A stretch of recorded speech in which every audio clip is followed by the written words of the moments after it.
দেখতে দেখতে জাপান ও ভারতের দ্বিপাক্ষিক সম্পর্ক 70 বছর পূরণ হয়ে গেছে। আর এই 70 বছরে ধীরে ধীরে জাপান ভারতের এক প্রধান বাণিজ্যিক অংশীদার হয়ে গেছে। যদিও ভারত ও জাপানের বাণিজ্যিক সম্পর্ক তো মজবুত হয়ে যায়, কিন্তু সুরক্ষা ক্ষেত্রে জাপান আমেরিকার ভরসাতেই বসে থাকে। কারণ হিরোশিমা নাগাসাকি পরমাণু হামলার পর জাপান না শুধু যুদ্ধে হার মানে, বরং জাপান পুরোই বদলে যায়।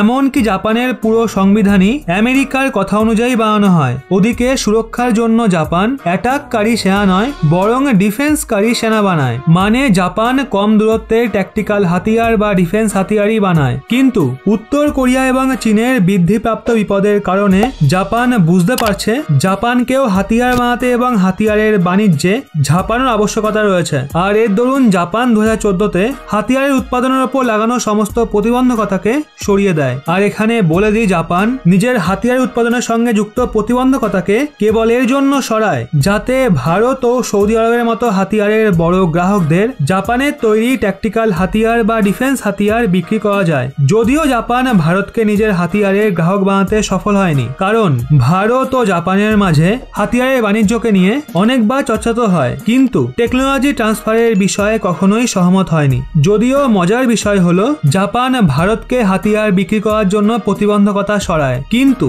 জাপান তো ভারতকে নিজের হাতিয়ার বিক্রি করতে পারে না। কিন্তু বিগত 3 বছরে ভারত জাপানকে অনেক প্রকারের সৈন্য হার্ডওয়্যার এবং অনেক ছোট ট্যাকটিক্যাল হাতিয়ার বিক্রি করতে সফল হয়েছে। আর বর্তমান সময়ে কম হোক বা বেশি, তাও প্রায় 42টা দেশকে ভারত কোথাও না কোথাও ছোট বড় সৈন্য হার্ডওয়্যারের সাপ্লাই করছে। আর ওই 42টা দেশের মধ্যে জাপানও সামিল রয়েছে, যা স্পষ্টভাবে হাতিয়ারের ক্ষেত্রে ভারতের মজবুত প্রচেষ্টাকে চোখে আঙুল দিয়ে দেখিয়ে দেয়। তো বন্ধুরা, এই নিয়ে আপনাদের কি মতামত কমেন্টে অবশ্যই জানান। আর এরকমই লেটেস্ট ইনফরমেটিভ ভিডিও পেতে অবশ্যই সাবস্ক্রাইব করুন রহস্য বাংলা।